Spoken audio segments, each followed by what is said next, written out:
Hi అండి, అందరికీ నమస్తే. నేను మీ సునీల్ మద్దాల.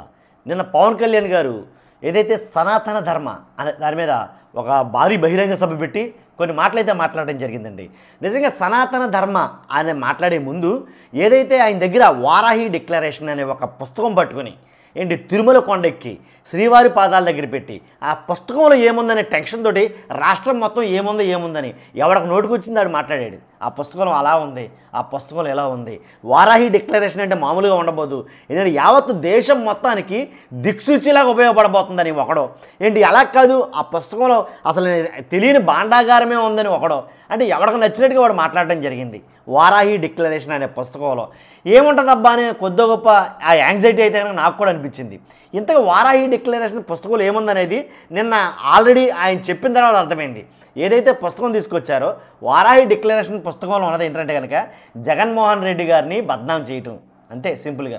జగన్మోహన్ రెడ్డి గారి మీద ఎప్పట్లాగానే ఏంటి ఫైర్ అవ్వటం, జగన్మోహన్ రెడ్డి గారిని ఎప్పట్లాగానే తిట్టడం, అంతకుమించి ఆ వారాహి డిక్లరేషన్లో ఏమీ లేదు అని నాకు అనిపించింది పర్సనల్గా. ఎందుకంటే వారాహి డిక్లరేషన్ సభలో పవన్ కళ్యాణ్ గారు మాట్లాడిన మాటలు చూస్తే కనుక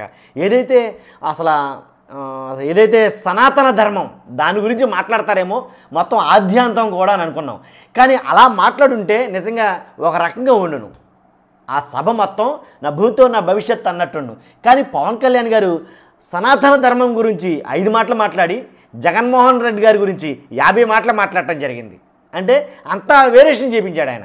కాబట్టి మరలా సేమ్ అదే పాత రోత ఏంటి ఏదైతే జగన్మోహన్ రెడ్డి గారిని తిట్టడమే ఇదే పనిగా పెట్టుకుని మాట్లాడడం, సనాతన ధర్మమైన జగన్మోహన్ రెడ్డి గారిని తిట్టడం, లేదా ధర్మమైన జగన్మోహన్ రెడ్డి గారిని తిట్టడం, ఏ మీటింగ్కి అయినా ఏంటి మొత్తానికి మూలం మాత్రం జగన్మోహన్ రెడ్డి గారిని తిట్టడం మాత్రమే అనేది చాలామంది మాట్లాడుకున్నారండి.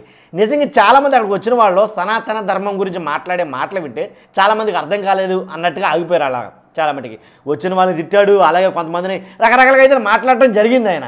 కాబట్టి సనాతన ధర్మం గురించి ఎవరు తప్పుగా మాట్లాడారు, ఎందుకని ఎవరు తొక్కేస్తా అన్నారని ఉదయనిధి స్టాలిన్ గారి ఎవరైతే ఉన్నారో మీకు తెలుసు కదా వాళ్ళ అబ్బాయి. కాబట్టి ఆయన మాట్లాడిన మాటల గురించి ఈయన మాట్లాడటం జరిగింది. తర్వాత తిరుపతి లడ్డు గురించి మాట్లాడడం జరిగింది, తిరుమల లడ్డు గురించి. అదైతే కనుక జగన్మోహన్ రెడ్డి గారికి సంబంధమే లేదన్నారు. నేను చెప్పానా జగన్మోహన్ రెడ్డి గారికి ఉందని. కాబట్టి గుమ్మడిగా దొంగవాడంటే భుజాలు తరుగుంటారు ఎందుకని, ఏంటి జగన్మోహన్ రెడ్డి గారు చేతితో కలిపి చేశాడని నేను చెప్పానా అన్నారు కొద్దిసేపు. అంతకుముందు మీటింగ్లో జగన్మోహన్ రెడ్డి గారే చేశారన్నారు. కాబట్టి ఎలా అయితే కనుక మాట్లాడడం జరిగింది. ఇన్ని మాటలు మాట్లాడింది ఒక ఎత్తు అయితే కనుక ఏదైతే కోర్టు తీర్పు విచారణ దశలో ఉండగా పవన్ కళ్యాణ్ గారు కానీ పురంధరేశ్వరి గారు కానీ మాట్లాడిన మాటలు ఏంటంటే ఏదైతే కోర్టు తప్పుగా చెప్తుందంట, కోర్టులు కూడా తప్పుగా చెప్తున్నాయి.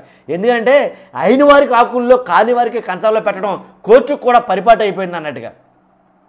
అంటే నాకు తెలియకూడదును, ఇప్పుడు అయిన వాళ్ళు ఎవరో కాని వాళ్ళు ఎవరో నాకు అర్థం కాల. నిన్న నుంచి ఆలోచిస్తున్నాను నేను. అయిన వాళ్ళు ఎవరో కాని వాళ్ళు ఎవరో. అయిన వాళ్ళు హిందువులు, కాని వాళ్ళు ముస్లింలు, సిక్కులు, క్రైస్తవులా? అంటే ఆ మాటకు అర్థం ఏంటో నాకు తెలియలా. అయిన వారు ఎవరో కాని వారు ఎవరో. కాబట్టి అంతేకాదు సనాతన ధర్మం గురించి చెప్తానన్న మీరు సనాతన ధర్మాన్ని గురించి పక్కన పెట్టేసి ఏదైతే జగన్మోహన్ రెడ్డి గారిని టార్గెట్ చేయడం అనేది చాలామందికి ఇంట్రెస్ట్ కనిపించాల. ఎందుకంటే సనాతన ధర్మం గురించి అది ఒక రకమైనటువంటి అదే మాల వేసుకుని మరి మీరు చెప్తారు అనేది చాలామంది ఇంట్రెస్ట్గా చూశారు. కాబట్టి అది కాకుండా జగన్మోహన్ రెడ్డి గారిని ఏంటి 11 సీట్లకి ఉన్న వాళ్ళకి ఇంకా బుద్ధి రాలేదు, 1 సీటుకి పరిమితం చేస్తాను నేను అనడం. ఇలాగా అదే భిన్నత్వంలో ఏకత్వం గురించి మాట్లాడిన మీరు ఏంటి ఇతర మతాల గురించి ఏమో ఎక్కువగా మాట్లాడి, అంటే ఈ 10 రోజులు బట్టి ఇంతకుముందున్న పవన్ కళ్యాణ్ గారు వేరు, ఈ 10 రోజుల్లో పవన్ కళ్యాణ్ గారు వేరు.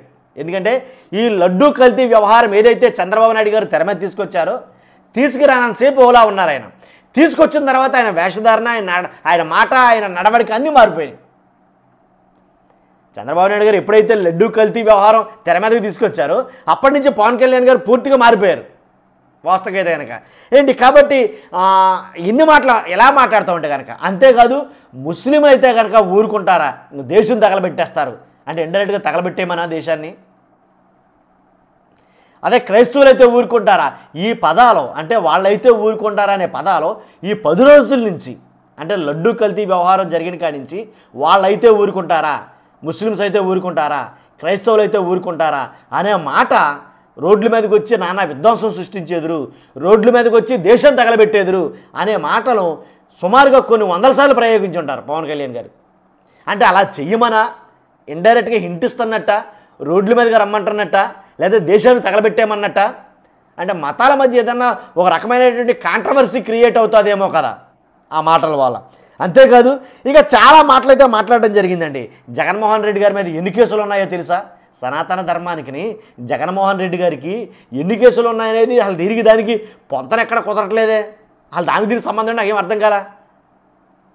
కాబట్టి జగన్మోహన్ రెడ్డి గారి మీద ఏంటి ఏదైతే కేసులు ఉన్నాయో, 29 కేసులు ఉన్నాయన్నారో, 11 ఛార్జ్షీట్లు ఉన్నారు, 11 ఛార్జ్షీట్లు ఉన్నాయన్నారు, తర్వాత 420 కేసులు ఉన్నాయన్నాడు, అయ్యి అన్నారు పవన్ కళ్యాణ్ గారు.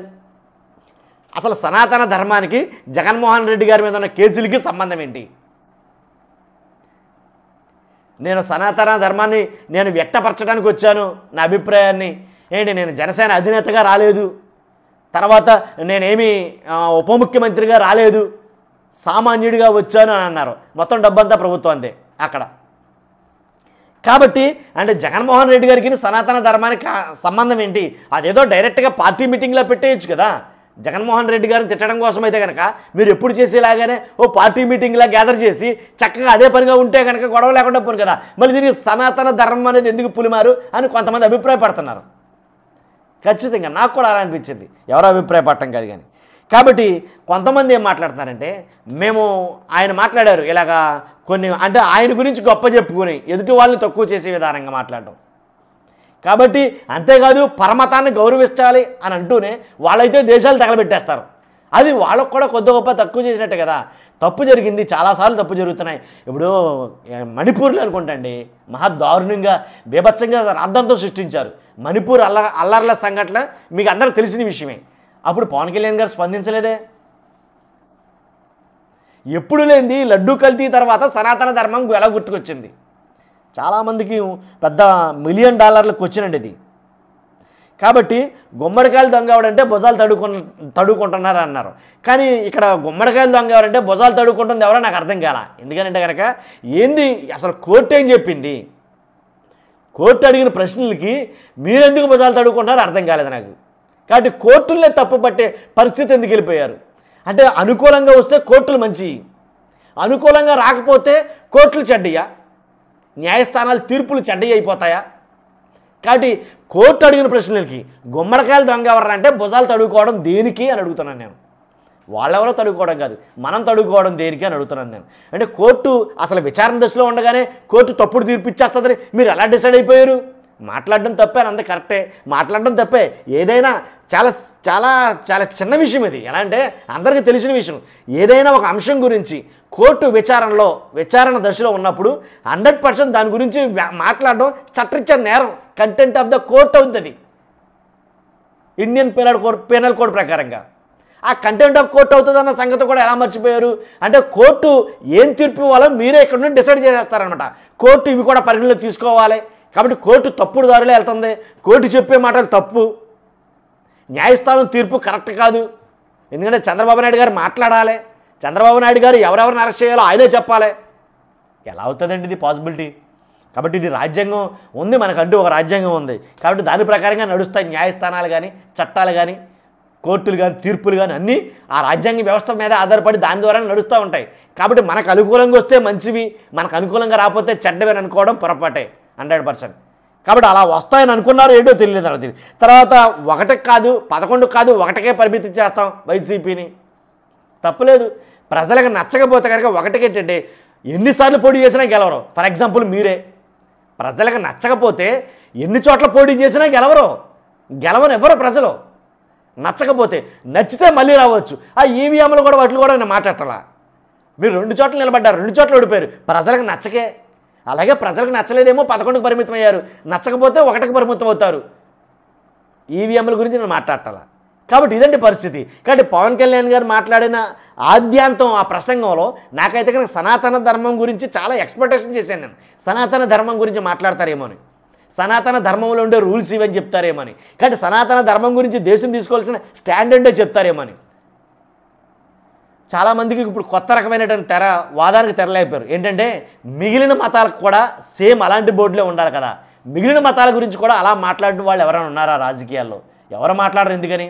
కాబట్టి ఖచ్చితంగా 100% అన్ని మతాల గురించి మాట్లాడాల్సిన సందర్భం వచ్చింది కాబట్టి అదేనండి. ఎందుకంటే మాట్లాడుతున్న ప్రతిసారి పవన్ కళ్యాణ్ గారు నన్ను మతోన్మాది అని అనుకుంటారు, ఇలా మాట్లాడితే నన్ను మతోన్మాది అని అనుకుంటారు అని పదే పదే చెప్పడం జరిగింది.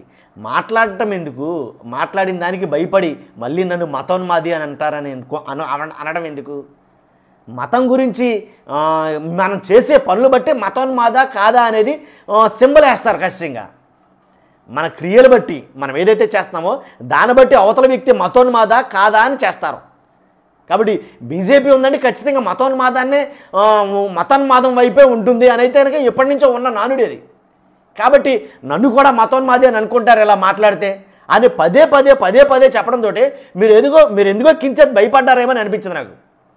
మతోన్మాది అని ఎందుకు అనుకుంటారు? అనుకోరు. మీరు మాట్లాడే మాటలు కనుక, మీరు చేసే పనులు కనుక అన్నీ సవ్యంగా ఉంటే కనుక మతోన్మాది అని ఎందుకు అనుకుంటారు?